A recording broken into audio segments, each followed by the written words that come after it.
Here we go. Hi, everyone. I'm Lauren Dockett, Senior Writer for Psychotherapy Networker magazine. I'm so pleased to have with me today Marcela Ot'alora G. Welcome, Marcela.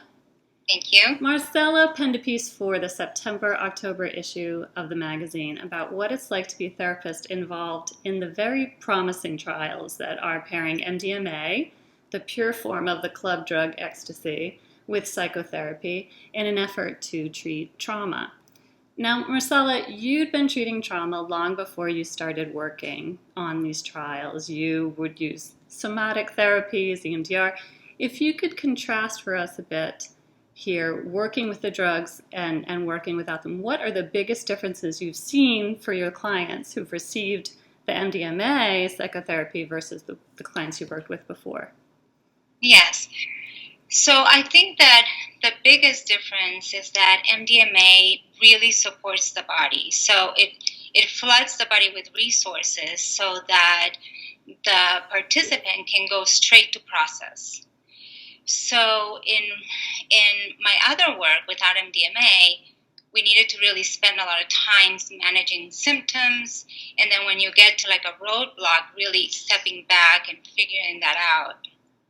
And with MDMA, because the resources are there, then those pieces are in a way taken care of there, and the person goes straight to process and is able to then, if there's a roadblock, is able to go around it. And mostly that there is a sense of trust that happens pretty early on when they take MDMA. And so they see the possibility. There's this intelligence that they're able to see the possibility of change. Like, oh, I think I do see what's behind the roadblock. And so you can go around it instead of having it stop you. And it's the same thing with managing symptoms like hyperarousal or dissociation.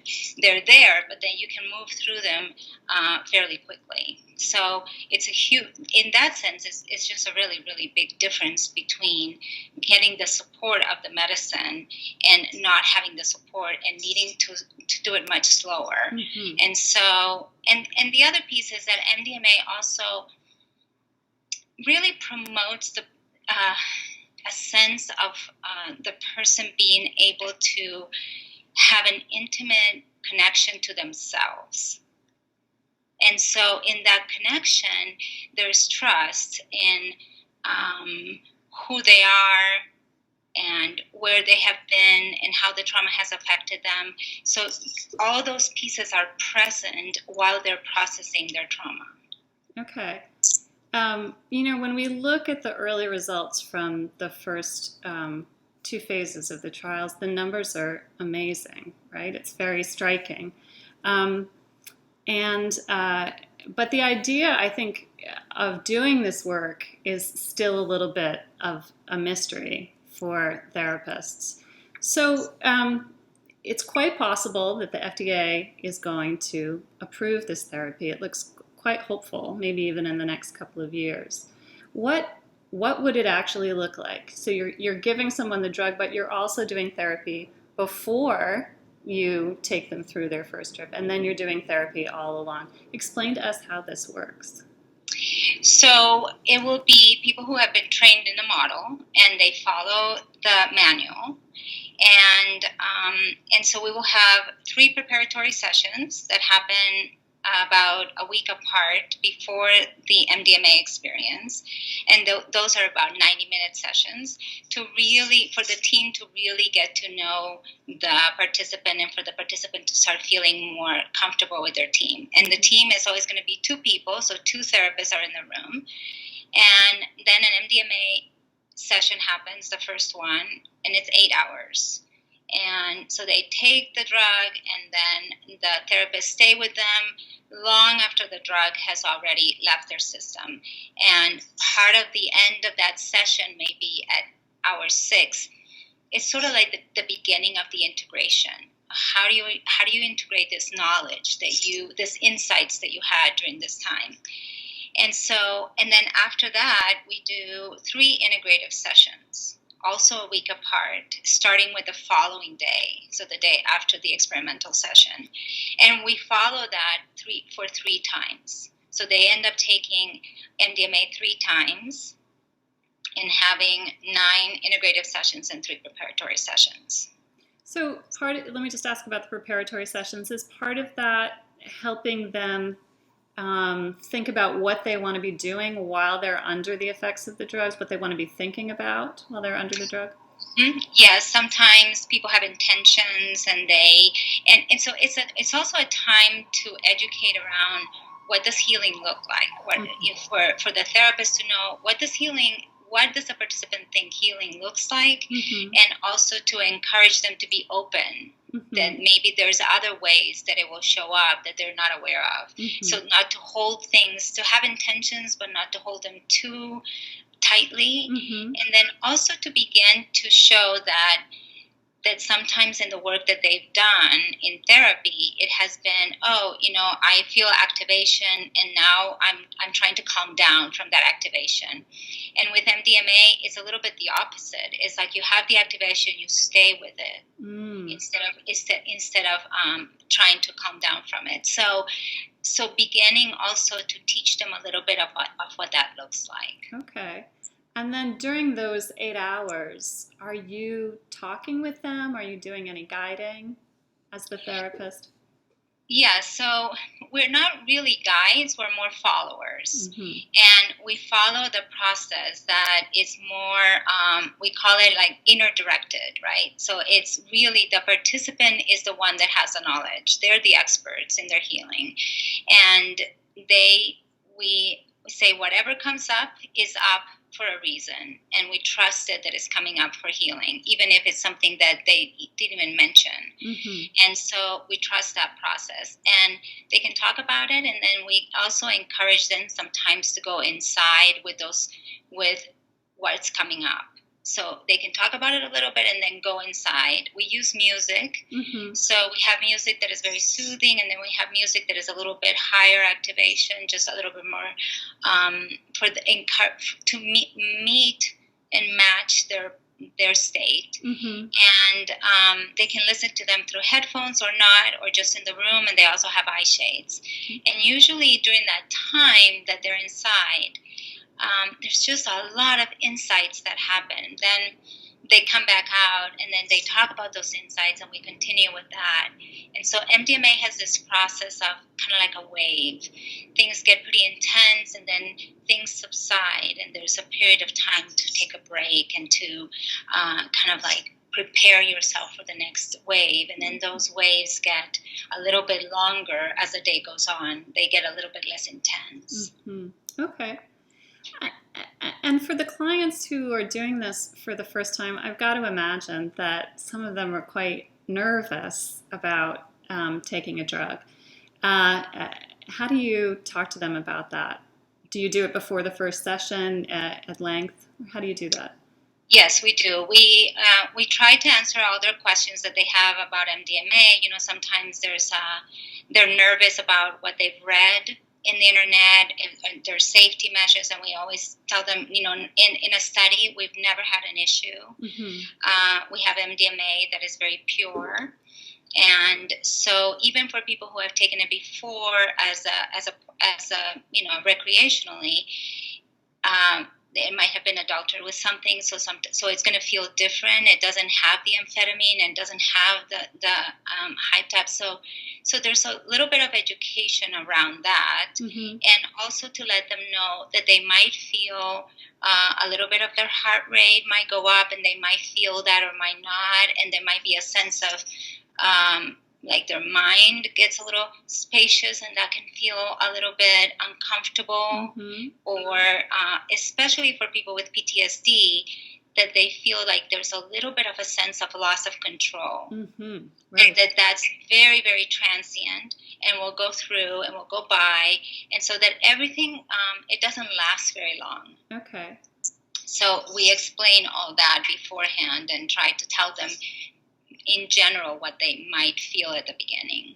So when we were researching this topic, we found that some PTSD survivors had heard such good things about the therapy that they'd started to take MDMA on their own. And then we heard from some folks who were very concerned about this, that really the therapy was so integral to having this treatment actually work. So let's talk a little bit about what happens in the integrative sessions after you've taken the drug. Why are those important and so necessary? Yes, so I think without integration, then growth can't happen. That they can have an experience and it would just be an experience, which I think is what happens sometimes when people try to take it on their own. Mm-hmm. And so integration is really about the coping strategies are no longer viable. Like they feel, okay, my coping strategies I can't do those anymore. They're not going to function because I realize that what they've been doing for me, like the harm maybe, or how it's kept them from life. And so it's, what do you do with this new information? How do you take it out there into your life? How do you, one of the hardest things for people with PTSD is at some point in the session, they say, how do I function in the world without PTSD? I don't know what that looks like. Right. And it's scary. It can be really scary. It's destabilizing in some sense because you've been identified with it. And so how do you function? And so beginning integration is beginning to take those steps of what does it mean, this insights and these pieces that you discovered. How do you begin to see the world from a different lens? Right. Okay. So this seems to me a very different way of doing practice, right? So we're talking about preparatory sessions, 8 hours every time they're taking one of their 3 drug sessions that are each going to be 8 hours. Then you've got integrative sessions between. Then you've got availability by phone. Can you do this and then maintain a normal 10 to 7 therapy practice, 15 minutes? You know what I'm saying? Is that possible? Or for the therapist who may be interested, would it mean completely upending a conventional practice and doing things differently? Well, I think it depends on the focus that they want to have. Like you could work with one person at a time mm-hmm. and still have your private practice. And, the sessions, the MDMA sessions are a month apart. Okay. 3 to 5 weeks apart. And so around a month.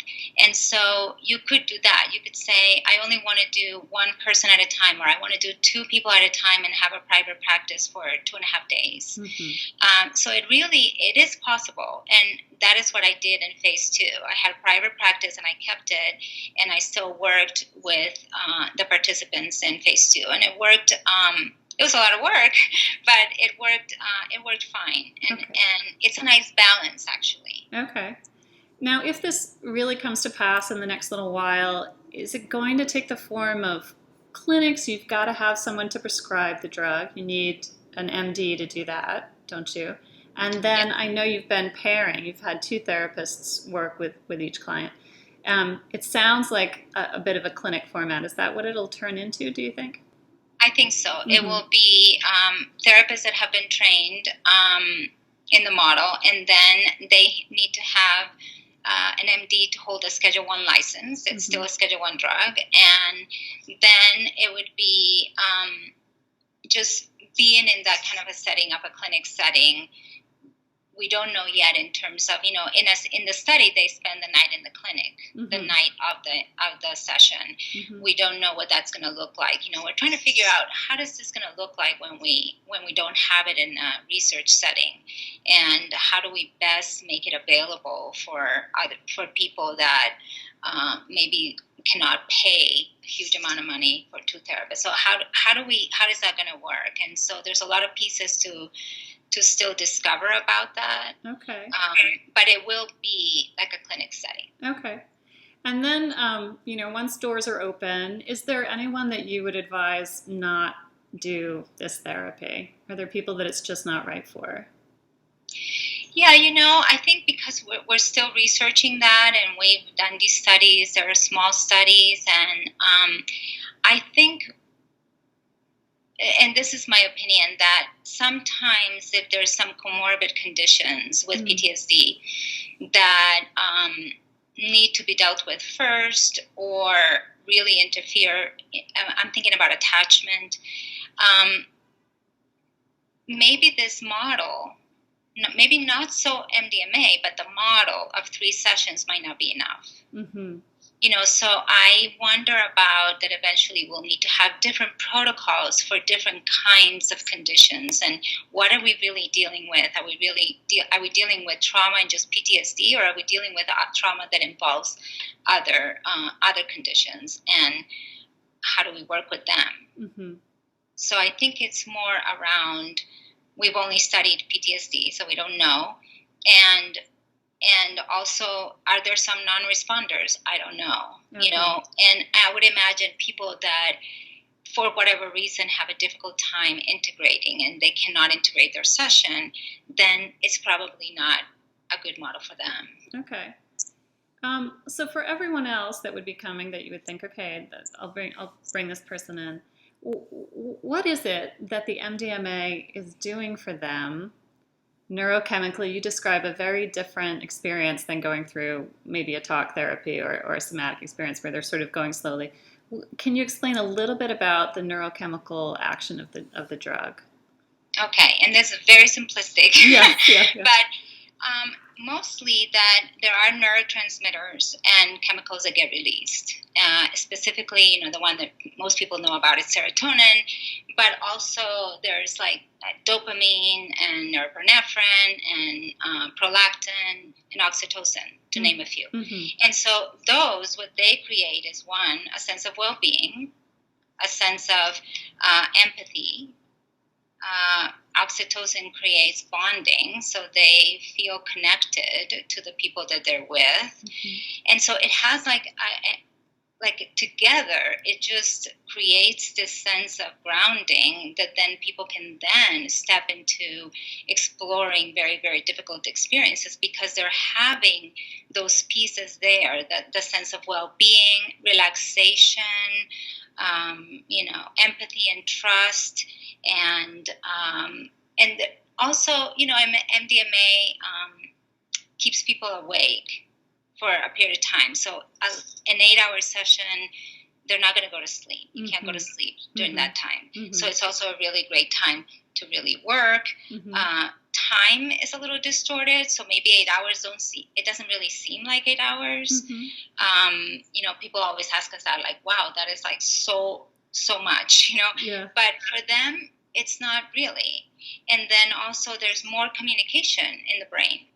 And so these different kinds of communication allow for insights and perspectives that are very different, and maybe new ideas that they haven't had before. Mm-hmm. So they all create this trusting place to start from. Okay. All right.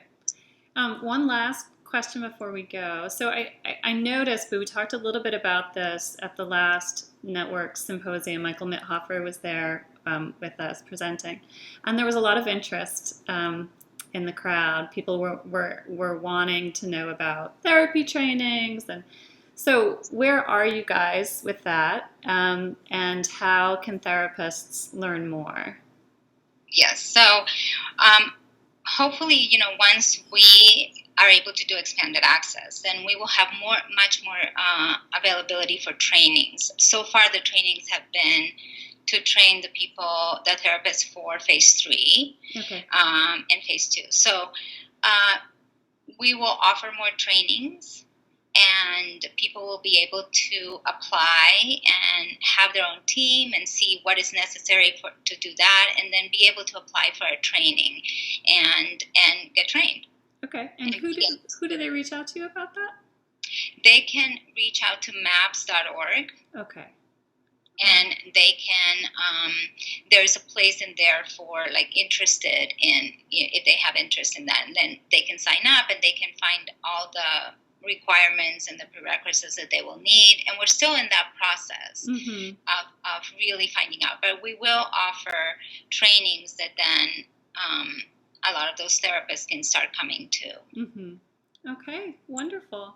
Well, Marcela, thank you so much. It's such a promising, interesting, new world, and you've been such an important part of it. We value your input. Thank you.